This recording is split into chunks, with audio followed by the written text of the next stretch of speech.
Good Friday morning to you. I'm Eastern PA Weather Authority meteorologist Bobby Martrich, and this is your outlook for January 31st, 2014. And the last day of January is going to feature a slightly above average temperature-wise across the region day, and we're going to have temperatures in the upper 30s into the northern areas, right around 40 here in the mid-central areas, and then we're going to get into the lower 40s as we head down to the Philadelphia and South Jersey area.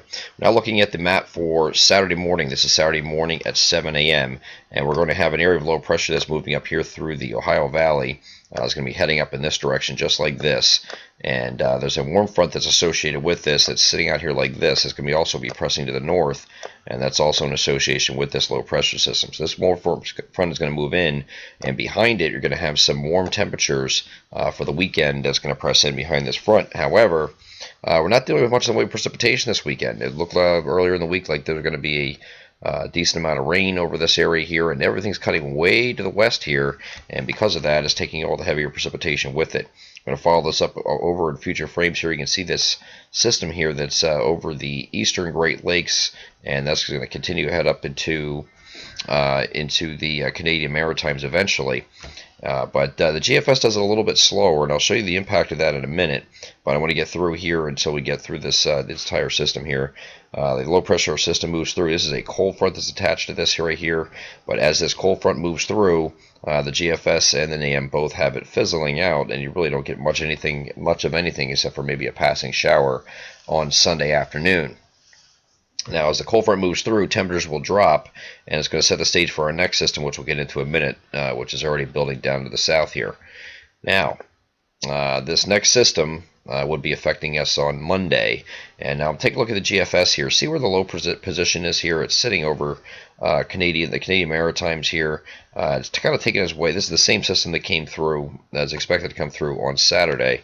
Over the Great Lakes, and continue up in this direction here. You see it's just east of Maine, and it's 1,001 millibars.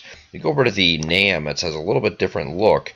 It's well east of NAM, actually northeast of NAM. It came a little bit of Maine, and it's a little stronger here at 996 millibars. This is important because this placement of this system here and how fast this thing ejects will leave room for this system down here, which doesn't look like much now, but this is gathering steam down here in Texas here, and here's our low pressure system sitting over here, whereas the GFS has it right about here. So minor differences here in placement here. Is a couple hundred miles to the northeast of where the GFS had it, and you have a different result downstream because that's going to allow this energy to kind of slide up here like this, and it could affect our southern areas at the very least, with some snow here on Wednesday morning. So this is a surprise event here, but it's just been popping up here over the last 24 hours or so, and it's because it's all going to depend on how fast this system ejects and how far north it gets, which will determine what the precipitation type is. We're going to go a little bit forward here. This is actually Sunday afternoon, and we're going to go forward, and you see this system here. You can follow right along here along the southern United States here, across the southeast. And look what it does. It's heading up almost due northeast, and the NAM runs out of range, but you can clearly see where this is headed. This is headed out in this direction just like this. So the NAM is going to be hit from snow for all of this area here, at least, it looks like, say from Harrisburg on eastward, and at least affecting the east central PA, northern New Jersey, southern New Jersey, Delaware, and southeastern PA. We're not really sold on northeast PA. We think they stay dry for the most part, but stay tuned for changes on that because it could shift a little bit further north, again, depending on what that low pressure does. The GFS does not do that, and we'll go back to the GFS for a moment here, and you can see our system here on Monday. This does develop this system, but it's a little bit too far to the south here, so it just slides aimlessly down to the south and does not affect anything except maybe Delaware on the way out here, and not a big deal. Okay, and we're going to go over to the Canadian. This is the Canadian run that just ran.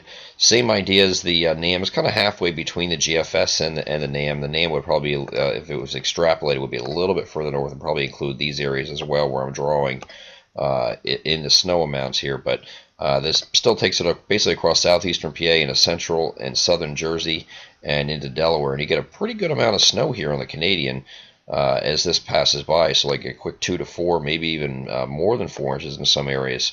And this is the same idea that was presented on the European model today as well. They are, excuse me, the one that ran on at 12Z on Thursday.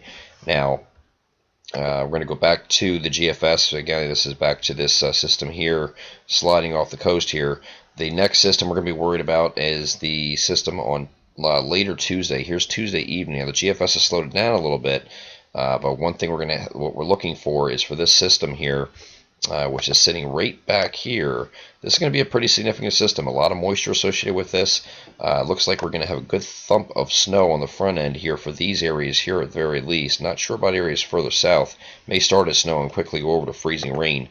But you see these the oranges here. This is sleet, and the pinks here are freezing rain.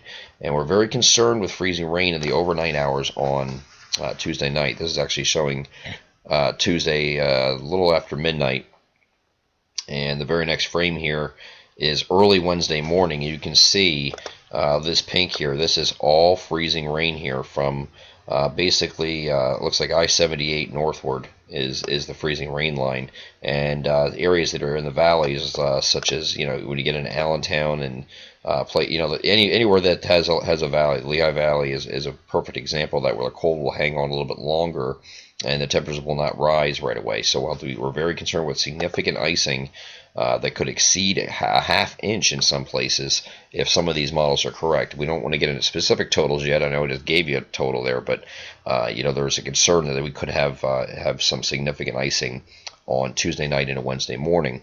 So stay tuned with that. That's the big storm we're watching. But first we have to get by Monday, and we're not going to get into the storm that is down the road a little bit that might affect us next weekend, because it's still a little bit too far out and there's a lot of uncertainty with that system. Real quick, with the GFS that ran overnight, these are your snowfall amounts for that before a change to freezing rain.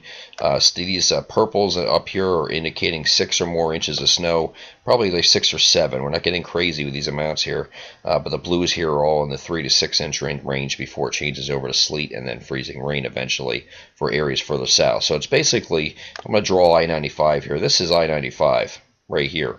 So you're basically looking at your accumulations being northwest of there in the GFS. Doesn't mean this is the final solution and we have a long way to go before we get there, but just to give you a general idea of what we're thinking, the most susceptible areas prone for wintry precipitation for this event will be northwest of I-95, the highest probability areas anyway, and we'll narrow down what we're going to get for each area as we get a little bit closer. We have a ways to go here, and of course we have to figure out Monday's system and see if that's going to be a hit and for whom. And what time we're dealing with as we get over the weekend here.